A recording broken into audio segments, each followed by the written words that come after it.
Estamos de regreso en esta primera edición de Radio Análisis en esta mañana de día jueves 15 de septiembre del año 2022. Estamos en nuestro panel de conversación habitual que hacemos diariamente acá en Radio Análisis. Saludamos en primer lugar a la doctora en Ciencias Políticas, académica además de la Universidad Católica del Norte, Francis Espinosa. Francis, ¿cómo le va? Bienvenida a la radio nuevamente, ¿cómo le va?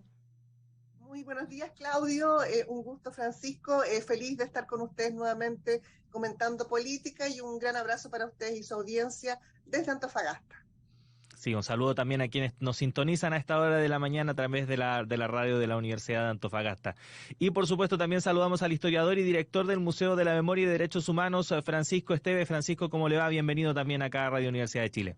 Muchas gracias. Muchas gracias, Claudio, y también, por cierto, un saludo especial para Francis Espinosa. Muchas gracias por la invitación a conversar de qué nos hacen hoy día.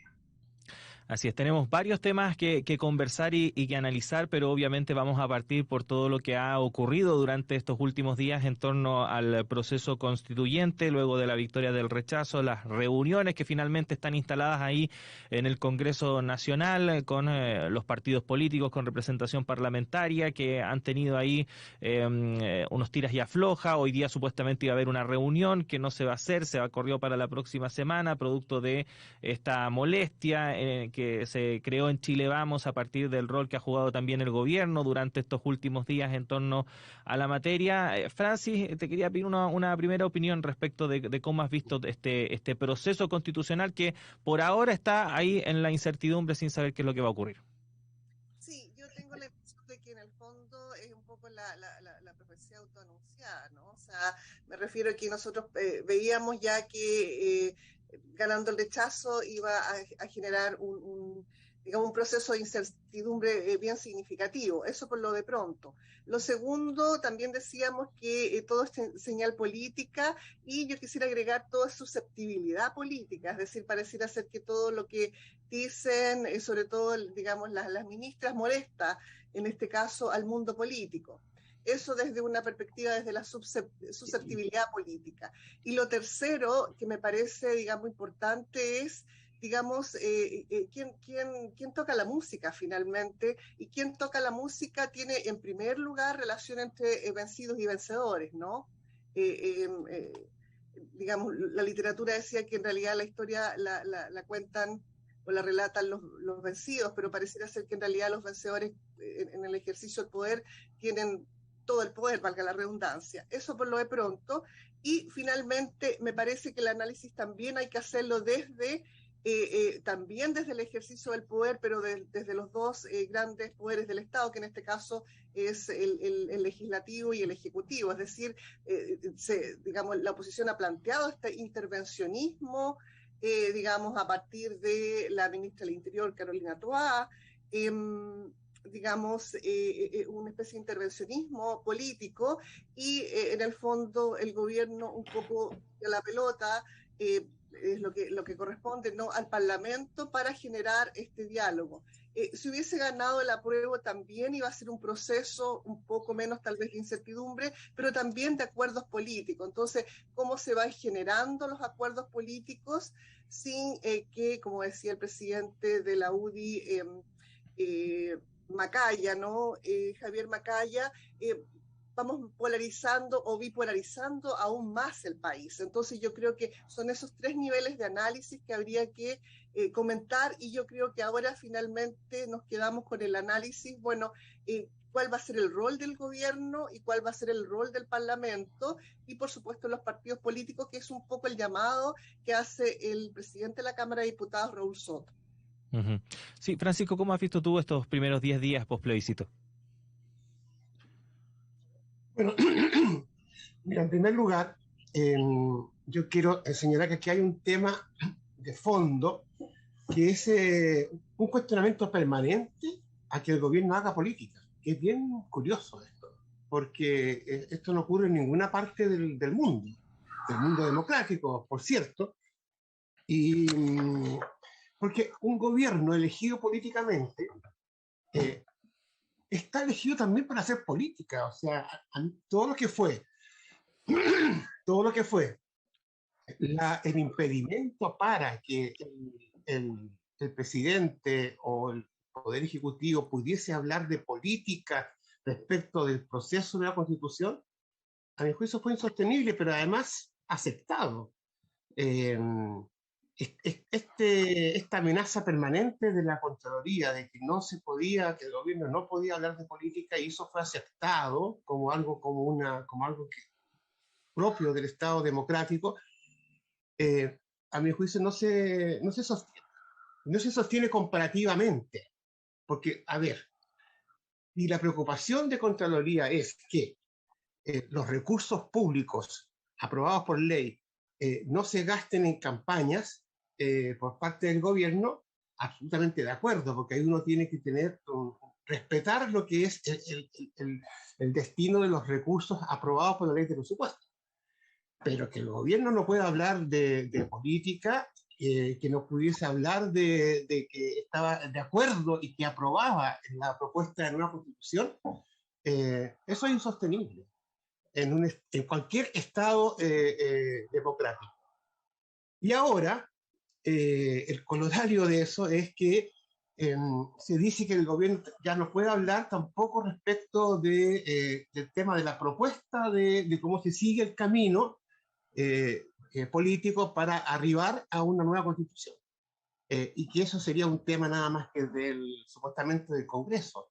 Yo no creo que sea sostenible eso. Y porque tú puedes estar en desacuerdo con lo que piense el gobierno en una determinada materia, o en varias materias, pero lo que no puedes hacer en un Estado democrático es negarle al gobierno, bueno, su derecho y su capacidad de hablar de política. Y en este caso, hablar de política tiene que ver con los contenidos y con las propuestas que debe tener una nueva constitución. Así funciona un Estado democrático, y me parece curioso que no haya una fuerza de afirmación. También creo que no es conveniente que el gobierno haya dicho tan tempranamente que este es un tema que se lo entrega al Congreso. O sea, y que luego, bueno, haya retrocedido en ese punto, pero que no corresponde. Y la política es el camino que se sigue en un Estado de Derecho para poder resolver las diferencias.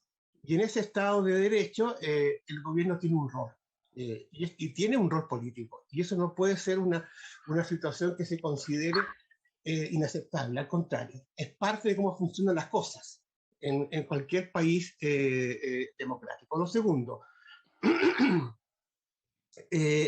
creo que hoy día lo que estamos viendo en esto también es un retroceso.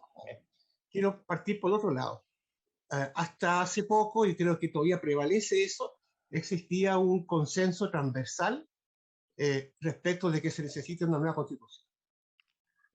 Así, la gran mayoría del país, los que votaron apruebo y los que votaron rechazo, por lo menos sus expresiones políticas más establecidas, tienen el acuerdo más transversal de que se necesita de una nueva constitución. Eso fue lo que se decía. Pero también eso hoy día está siendo relativizado por parte del sector del rechazo, porque, claro, que se convirtió en el sector mayoritario en el plebiscito, que duda cabe, pero lo que hay que afirmar es el principio de que sí hay un acuerdo transversal de una nueva constitución. ¿Qué es lo que pasa ahora? Y eso es un tema no menor. Si quiere prohibir de entrada, por ejemplo, y eso es una propuesta que ha hecho, entiendo que Renovación Nacional, que se hable de la plurinacionalidad en el nuevo texto constitucional. Como que ese fuera un tema que ni siquiera puede discutirse. Y la verdad de las cosas es que en materia de derecho constitucional comparado, hay países que han desarrollado la plurinacionalidad sin crear ningún conflicto interno mayor. Y veamos, ¿no es cierto?, el ejemplo, bueno, Francia nos puede apoyar mucho en eso, pero veamos el ejemplo de Bélgica, por ejemplo, ¿ya? o de otros países donde la plurinacionalidad no atenta contra la unidad del Estado de Derecho de ese país. Pero acá se pone como un punto, así como, casi como un veto inicial. No puede hablarse de plurinacionalidad. Claro que puede discutirse y puede haber acuerdos o desacuerdos, pero vetar de entrada que no pueda discutirse el tema de la plurinacionalidad, a mi juicio también es insostenible. Entonces, podemos seguir hablando de este tema, pero me gustaría también, no sé, escucharte a ti, Claudia, a Francis, cómo seguimos conversando. Sí, no, a mí me parece interesante lo que plantea Francisco, sobre todo el primer punto, esto de la presidencia, ¿no? Porque efectivamente uno entiende la presidencia, y así lo ha entendido siempre, como por ejemplo no uso de recursos públicos en tiempos de campaña por parte del gobierno para favorecer a una u otra opción. Pero eso no inhibe a que posteriori el Ejecutivo pueda tomar algún tipo de rol respecto de discusiones políticas que son trascendentes, como por ejemplo cómo continuar un proceso constituyente. Una de las críticas que se hizo a Sebastián Piñera durante la crisis del 18 de octubre de 2019 fue que demoró mucho lo que ya era muy evidente por parte de varias fuerzas políticas, que era proponer y avanzar hacia una nueva propuesta constitucional. Y en esto creo que va un poco en lo que mencionabas tú, Francis, respecto del choque de poderes, ¿no? Entre el Ejecutivo y el Legislativo, que comenzó, se hizo más patente durante el gobierno de Sebastián Piñera, pero que ha continuado también durante esta administración de Gabriel Boric. Y ante la luz del resultado del plebiscito, el Congreso se siente más empoderado, ¿no? Respecto de lo que puede o no hacer en términos políticos. ¿Cómo ves tú eso? Sí, yo quisiera responderle a Francisco desde, digamos, un poco la literatura más postdemocracia, ¿no? Lo dice Daniel Innerarity en sus libros, que habla sobre la democracia algorítmica. De qué manera nos hemos ido acostumbrando a, digamos, a la tiranía de los números, a la tiranía de los guarismos, y desde esa perspectiva pareciera ser que el 40% de representación en el Parlamento de la oposición, digamos, juega un papel importante en el ejercicio del poder. Solamente lo estoy describiendo, no estoy apoyando esa postura. Y, por supuesto, el aplastante resultado, le llamaba acá el medio local, el aplastante resultado del apruebo también, digamos, genera un golpe en la mesa. Entonces, desde eso se construye la democracia. Lo que dice este autor es que los guarismos dicen mucho, pero efectivamente no dicen sobre cómo se discute la democracia y cómo las discusiones no están en los números, sino que están en el ejercicio del diálogo, de la comunicación, diría Hannah Arendt, justamente no en la política de los consensos, pero sí en la política de la negociación. Entonces, lo que yo veo es que hay dos posturas que, para variar, son un poco irreconciliables. Por una parte, en cierto modo, tanto el oficialismo como el gobierno han hecho poca mea culpa respecto al fracaso del apruebo. Pero por otra parte, hay una soberbia excesiva de aquellos y aquellas que se sienten vencedores a partir del rechazo. Entonces, esas son posturas irreconciliables, y también lo dice Hannah Arendt, cuando uno negocia tiene que ceder. Entonces, el punto es qué se va a ceder y quién va a ceder. Un poco retomando la conversación de Francisco, le encuentro toda la razón. Rápidamente el gobierno le pasa la pelota al Parlamento y ahí se queda en el fondo con poco poder para determinar, para generar lineamientos respecto, en este caso, al proceso constituyente. Y también concuerdo con Francisco que debieran haber algunos aspectos que son, digamos, irrepetibles o que no debieran ya discutirse, como el caso de la plurinacionalidad, pero también, por ejemplo, el caso de la conformación de una, digamos, de una convención constituyente con paridad de género, por ejemplo. Podríamos a lo mejor discutir un poquito más el tema de los grupos indigenistas, pero con paridad de género. Entonces yo creo que hay cosas con las cuales no se puede ya volver atrás, porque la ciudadanía no votó, digamos, por una convención de expertos. La ciudadanía votó en el plebiscito de entrada por una convención con las características, digamos, que tuvimos, y que finalmente la gente no rechazó el proceso, posiblemente las actitudes de ciertos convencionales, pero finalmente el texto. Entonces yo creo que hay bastante claridad en la discusión desde la ciudadanía. Yo quiero, si te parece, si permiso, Claudio, quiero complementar lo que está señalando Francis. También sobre el mismo tema, porque creo que es posible entregar un mandato vinculante a la nueva convención o al Congreso Constituyente que se establezca. Y ese mandato vinculante tienen que ser las declaraciones y pactos de Naciones Unidas que Chile ha suscrito o que han prevalecido en el sistema internacional. Y ese mandato vinculante te dice, mire, usted tiene que respetar la Carta y la Declaración Universal de los Derechos Humanos.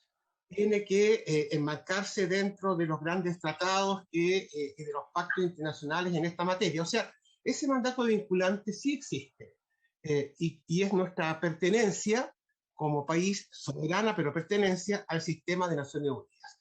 Y ese es el mandato que nosotros podemos recoger para el ordenamiento. Uno no parte de cero, si se quiere usar esa expresión, parte ya de un ordenamiento del que se ha sido partícipe, y en esta materia ese mandato vinculante debe ser establecido, y yo creo que eso puede ser señalado, ¿no es cierto?, cuando se apruebe el mecanismo y la forma de definir una convención constituyente, que por lo demás tiene que ser 100% electa. O sea, no puede ser que haya una suerte de convención constituyente mixta, una parte elegida y otra parte de expertos. Eso no sucede, no puede ser. Desde el punto de vista de la teoría democrática, tiene que ser 100% electa por la soberanía del pueblo.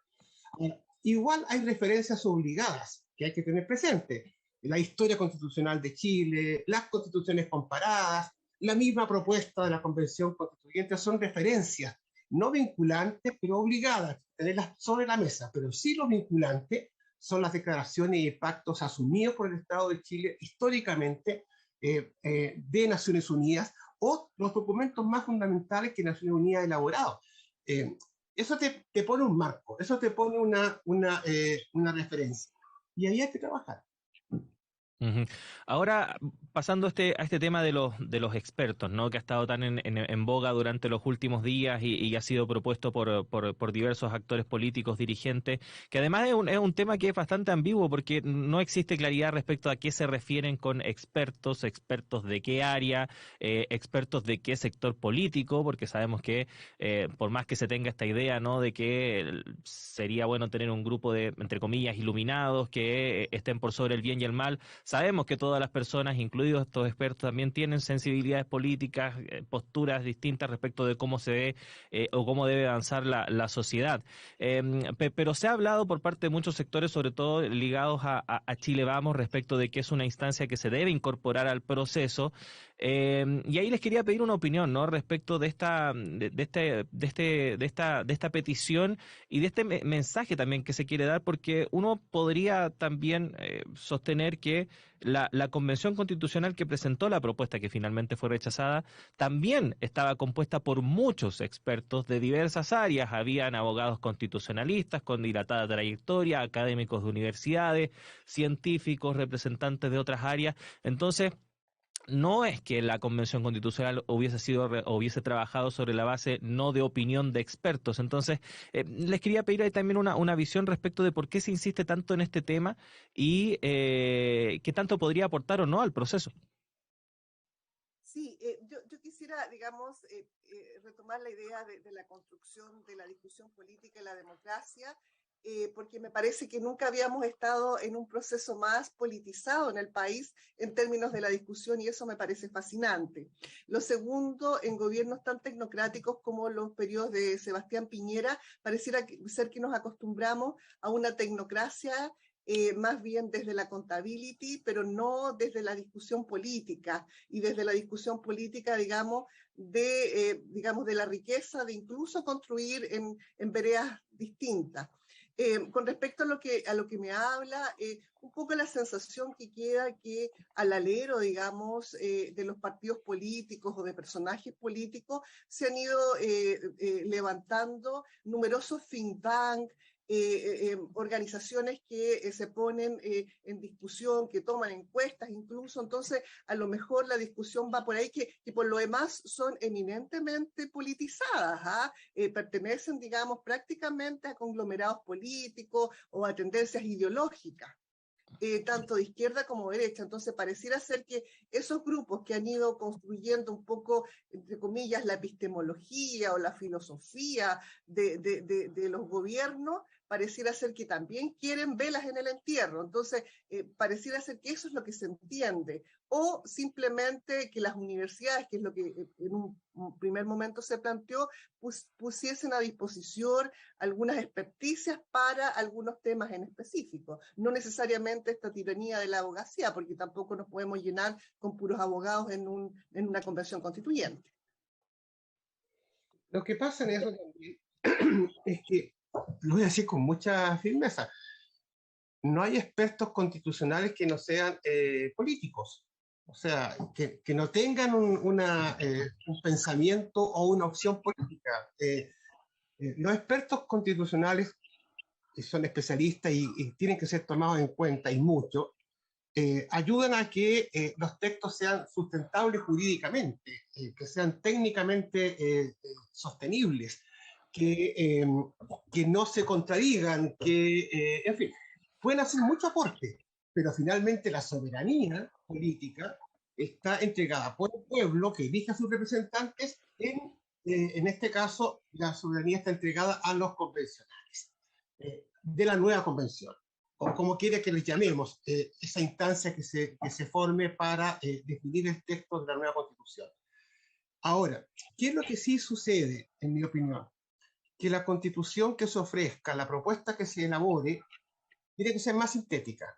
O sea, porque muchos de los contenidos después se pueden desarrollar en leyes que puedan, orgánicas, constitucionales, que puedan ampliar lo que se señale como principio en el texto constitucional. El texto constitucional no puede ser tan extenso, pero hay constituciones muy largas en el mundo, pero si es más de síntesis, donde se establecen los principios, es posible luego construir acuerdos para el desarrollo de esos principios.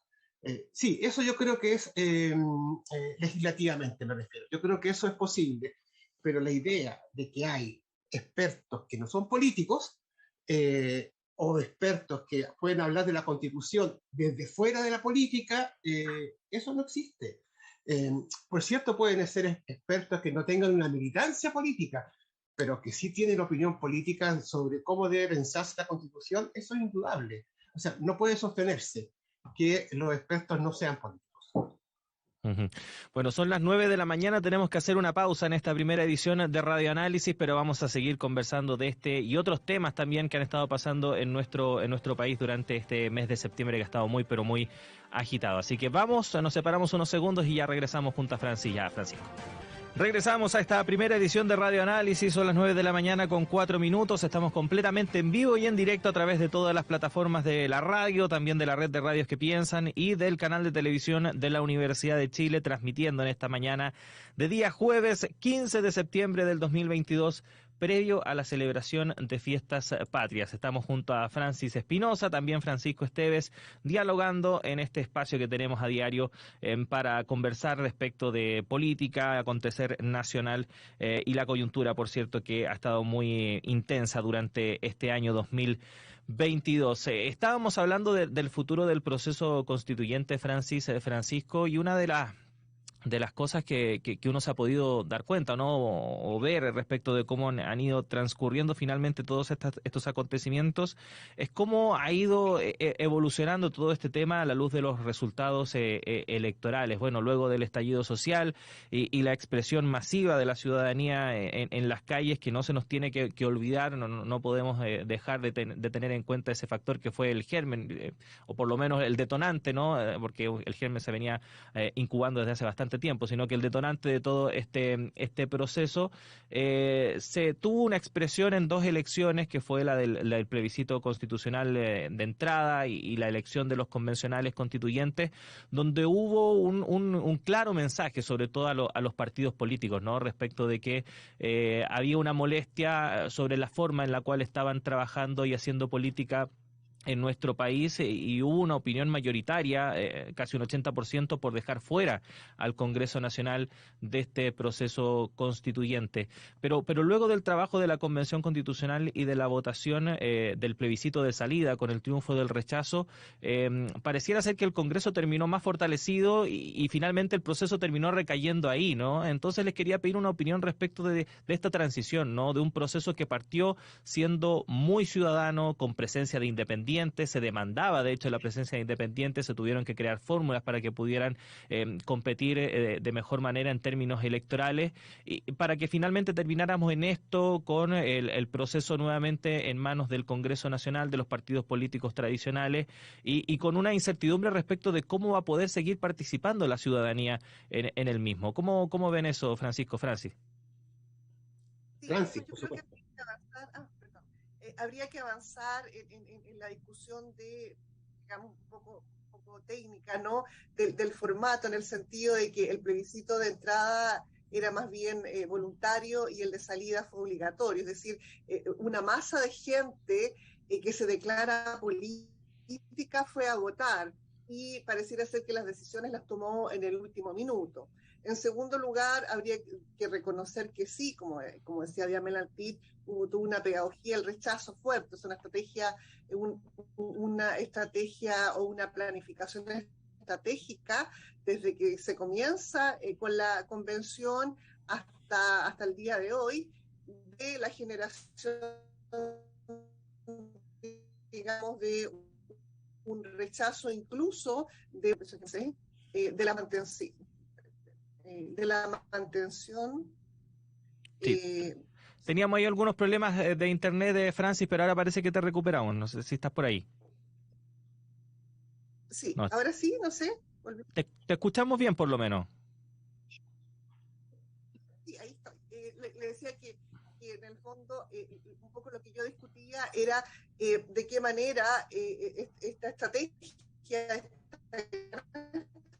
del rechazo incluso ha planteado la idea de quedarnos con la constitución pinochetista. Entonces yo creo que finalmente el fondo en muchos sectores más extremos tal vez es el interés de quedarnos con la constitución y generar un status quo. Y lo tercero, en el fondo, ¿quién era el votante? Una gran amiga, Marcela Mercado, ella hace una columna bien interesante sobre la relación directa que hace la ciudadanía, y también con una soberbia intelectual, de que los sectores más desposeídos votaron rechazo. Y era porque tenían, digamos, no una formación formal, no tenían educación cívica. Y yo creo que no, o sea, yo creo que la misma juventud tampoco, que estuvo en las calles, se sentían tan cómodas con el proceso, digamos, con el acuerdo político de paz y la nueva constitución. Entonces yo creo que hay una serie de factores que podrían ir determinando de por qué llegamos a donde llegamos. Y por qué, digamos, el peso del Parlamento. Bueno, en modelos como el Estado estadounidense también el Parlamento tiene un poder significativo, porque eso en el fondo evita gobiernos autocráticos o dictaduras. Ya tenemos nosotros la experiencia, ¿no? Pero también siento yo que un poco el juego político que se hizo, sobre todo con esta izquierda, que bien lo decía Patricio López, una izquierda, digamos, que vote rechazo, no es una izquierda del pueblo, ¿no? Pero bueno, esta izquierda que vota rechazo también se articula políticamente para tener velas en el entierro. Entonces yo tengo la impresión de que hubo un juego político ahí, podríamos llamarle cocina, pero hubo un juego político para finalmente empoderar nuevamente al Parlamento y sacar de la cabeza la idea de la desaparición del Senado.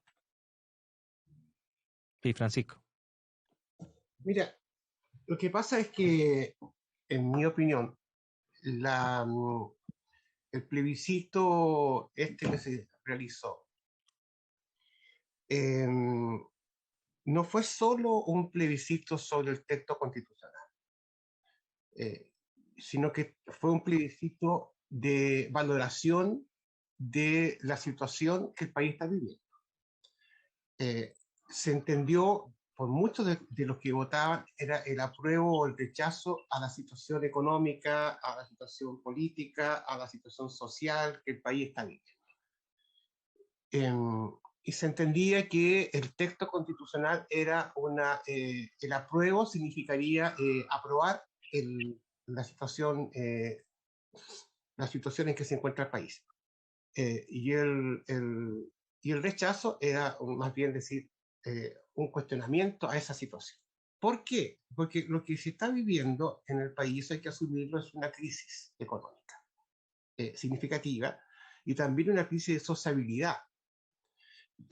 Esa crisis económica es una crisis bastante dispareja porque uno puede leer la información respecto de cómo las grandes empresas del mercado han obtenido ganancias extraordinarias en este periodo. Y en cambio, los sectores más postergados, los sectores medios y los sectores bajos de la sociedad se han visto muy afectados por una crisis económica que venía de antes, porque lo que pasa es que el gobierno de Boris recibió un país que estaba en una situación crítica y ha tenido que enfrentar eso y administrarlo de la mejor manera posible. Entonces, cuando se somete el texto a plebiscito, una buena parte de la población vota un rechazo a la situación en que el país se encuentra. Y ahí el tema de la delincuencia, el tema fuerte, o el tema de la violencia en general, que es bastante intimidatoria, y se piensa que eso sería también refrendado por el texto nuevo constitucional. ¿Cómo se hace esa distinción? Bueno, aquí es bien importante que haya una confianza bien transversal en quienes tienen el rol de la dirección política del país. Y eso es el gobierno, por cierto, y es el Congreso, por cierto, y lo que se espera es que haya un acuerdo de gobernabilidad política más profunda, que involucre a todos los sectores que sí están por un cambio. Ahora, es evidente que hay diferencias y que hay conflictos entre una posición y otra. Y esas diferencias, si son constitucionales, tendrán que resolverse entre alternativas que sean válidas, que se propongan para que la soberanía popular se pronuncie sobre ellas. Se ha dicho, yo encuentro razón, que la sola formulación de un apruebo o rechazo en general a todo el texto constitucional fue una manera muy simplista y equivocada de asumir cómo debía ser la decisión soberana del pueblo sobre estas materias. Hay que ver cuáles son los grandes consensos y en las diferencias establecer una u otra opción también. Y eso es bien importante porque no basta el apruebo y el rechazo total, si que uno no distingue cuáles son los puntos donde realmente hay una diferencia sustantiva. Y creo que eso es bien importante entenderlo de esa manera. Hay una cosa metodológica de cómo se plantea la discusión y el pronunciamiento popular respecto de lo que se proponga. Y por otro lado, un texto de esta naturaleza tiene que ser objeto también de participación. Lo que pasa es que cuando se aprueba un texto de muchísimos artículos y donde no hay un tiempo suficiente como para que haya una lectura que permita que las personas puedan opinar a través de sus asociaciones, a través de sus organismos más representativos, no alcanza a haber una etapa de participación. O sea, una vez que ya hay una propuesta constitucional, esa propuesta constitucional debiera irse para una validación participativa y luego volver al órgano constituyente para tener ya una propuesta final. Creo que es un camino también que hay que seguir, que es el camino de entender que lo que se aprobó inicialmente era una propuesta y que esa propuesta debía ser refrendada participativamente primero, luego volver al órgano constitucional para ya una redacción definitiva y enseguida que se sometiera a plebiscito el total y al mismo tiempo aquellos puntos que son de diferencia sustantiva sobre los cuales habría que pronunciarse. Hay un tema de metodología política que tiene que ayudarnos. Si es que queremos respetar dos cosas. Uno, que hay un acuerdo político transversal de que se requiere una nueva constitución, y dos, que esa nueva constitución tiene que enmarcarse dentro de los principios que el Estado de Chile y el país respeta, que son los derechos humanos. Estamos conversando con Francis Espinosa, también con Francisco Esteves a esta hora de la mañana. Les quería preguntar también respecto del gobierno, a propósito, bueno, todo está relacionado con lo que hemos estado conversando, pero sobre todo por todos estos hechos que ocurrieron a partir de la designación, sobre todo de los subsecretarios, el episodio en torno al actual subsecretario de Desarrollo Regional, Nicolás Cataldo, la supuesta molestia que existió a partir de esto al interior de uno de los partidos emblemáticos de Apruebo Dignidad como Revolución Democrática. Recordemos que tuvo que salir Miguel Crispi de la Subdere, el histórico dirigente de esa colectividad, para, entre comillas, hacerle un espacio a Nicolás Cataldo dentro del Palacio de la Moneda, luego de su fallida llegada a la Subsecretaría del Interior, y la forma, ¿no?, respecto de cómo va a tener que el presidente Gabriel Boric encauzar dos coaliciones que desde el inicio de su mandato en marzo había muchas dudas respecto de cómo iban a poder coexistir Apruebo Dignidad y este autodenominado socialismo democrático, que me sigue generando ruido ese nombre,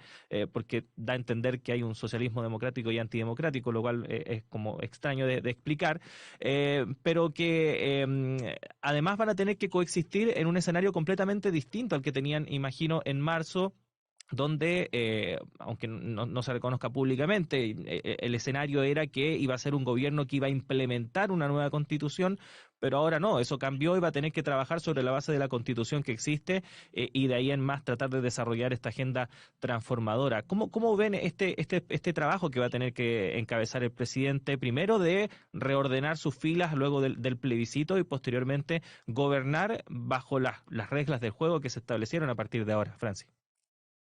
Sí, bueno, habría que señalar que efectivamente, digamos, contra voluntad, el gobierno necesariamente tiene que extender su brazo hacia este socialismo democrático. Yo siempre sentí que había más bien un conglomerado constituido por tres grandes fuerzas: el Partido Comunista, el Apruebo Dignidad y esta socialdemocracia que pololeaba, digamos, sobre todo el Partido Socialista pololeaba un poco con el gobierno. Entonces, pero ahora vemos, digamos, que necesariamente se abre hacia el espectro, genera molestia en esta coalición joven, ¿no? Necesariamente se abre por temas de experticia política y más que de experticia política, tal vez validez política por la ciudadanía. Y rápidamente, por ejemplo, una Sichel es cambiada por una Toá, una Isquia Sichel es cambiada por una Carolina Toá.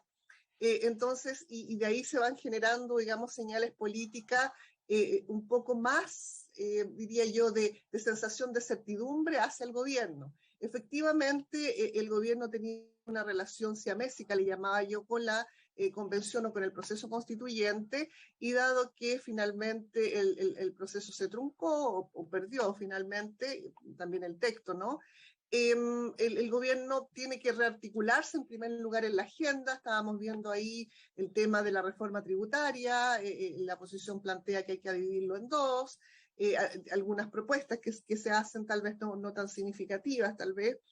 Eso por una parte, y también tiene que rearticularse, como usted bien decía, Claudio, en términos de fuerzas políticas. Entonces queda la sensación, yo ya lo tenía desde mucho tiempo, que finalmente Apruebo Dignidad iba a convertirse en una especie de concertación 2.0, 3.0, pero pareciera ser que en el fondo queda la sensación de que los 30 años no fueron tan poco exitosos, entonces habría que repetir unos 30 años en unas condiciones también 3 o 4.0. Esa es la sensación también que queda del voto del rechazo, o sea, una sensación, le llamaba yo en una columna, estas democracias conservadoras, parecía a la democracia de Corea del Sur, por ejemplo, donde el neoliberalismo nunca sale de escena, pero también articula, digamos, la discusión política y el ordenamiento, la geopolítica, en este caso, del país. Entonces, pareciera ser que lo que se viene un poco esta nueva concertación, podríamos decir, de partidos políticos y creo yo que en términos, lo hablaba Francisco, de crisis, por ejemplo, el gobierno viene arrastrando crisis bastante complejas, no hemos salido todavía de la crisis de la pandemia, a pesar de que la Organización Nacional de la Salud dice que ya salimos de la pandemia, pero no hemos salido de las crisis de la pandemia. Entonces creo que es muy complejo la articulación política y también la articulación de la agenda. Francisco. Sí, mira, primero, se dijo, y creo que es un tema que hay que asumirlo con mucha seriedad, incluso por parte de algunos personeros de gobierno, que había una crisis del Estado de Derecho en el país. Y eso yo creo que no puede sostenerse, porque no la hay. Hay una primacía de la ley, hay un tema de cuáles son las potestades que tiene el Poder Ejecutivo, cuáles son las que tiene el Poder Legislativo.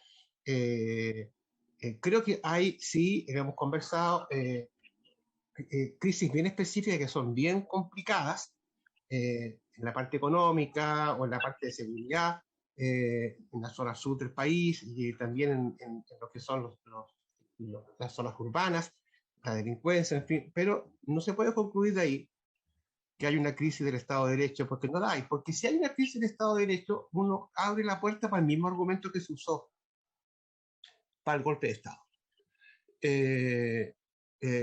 Si hay una crisis del Estado de Derecho, se abre la puerta para que haya un pronunciamiento excepcional, militar, en fin, para resolver la crisis del Estado de Derecho. Ese es el peor camino que el país podría seguir. Estamos en un Estado democrático, de derecho, y ese Estado hoy día tiene el desafío de orientar el país hacia la aprobación de un nuevo texto constitucional que tiene que ser sustancialmente mejor que lo que existe ahora. Ese es el camino, y a lo mejor nos vamos a demorar más en crear conciencias políticas respecto de temas que son tan significativos como el tema de la plurinacionalidad, pero son caminos que hay que desarrollar. Ya Francis ha ligado un tema que es fundamental. Hoy día existe una conciencia política mucho más sustantiva respecto de los derechos de las mujeres y el protagonismo de las mujeres en una visión feminista que ha sido muy interesante para la política y para la renovación de cómo entendemos nosotros el Estado, de cómo deben funcionar las cosas. Entonces, el gobierno hoy día tiene ciertas prioridades que son fundamentales. Por ejemplo, la reforma previsional. Eso es fundamental, porque hoy día hay una situación muy crítica para las personas mayores que ya buscan pensionarse y la verdad es que el sistema previsional que se impuso durante la dictadura está hoy día manifestándose en toda la crisis que se suponía siempre que iba a ocurrir, y ocurrió. Entonces, lo que aquí hay que pensar son aquellas grandes transformaciones que el país necesita, y el gobierno tiene que ejercer un liderazgo en esa materia.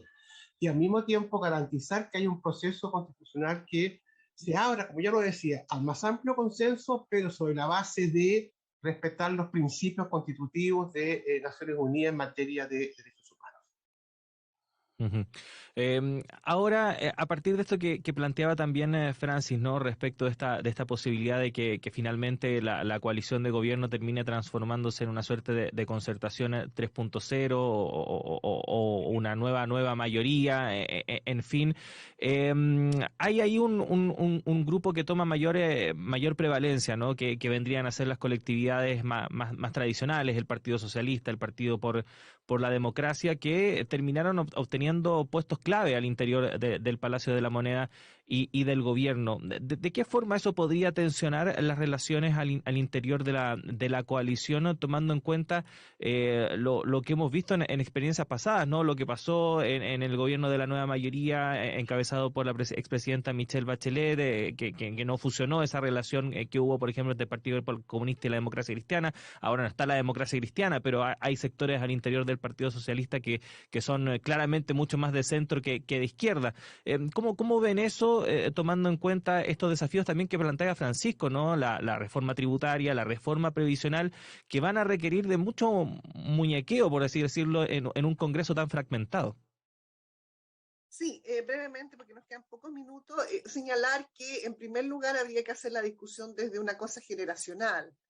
Y desde una cosa generacional, porque un poco la sensación, sobre todo que ha planteado la oposición con respecto al gobierno, es que hay una especie de moralina y superioridad ética moral, de nosotros vamos a hacer las cosas, digamos, de una manera éticamente distinta, una ética más responsable. Ahí tuvo una soberbia, que era una soberbia que a lo mejor no necesariamente tenía los concertacionistas, las concertacionistas, aunque sé que ahora no les gusta ese nombre, ¿no? Eso por una parte. Entonces hay una brecha generacional que implica, digamos, una cosa más teleológica, más trascendental, de cómo me cuestiono yo ideológicamente la ejecución, por último, de las políticas públicas. Eso es lo primero.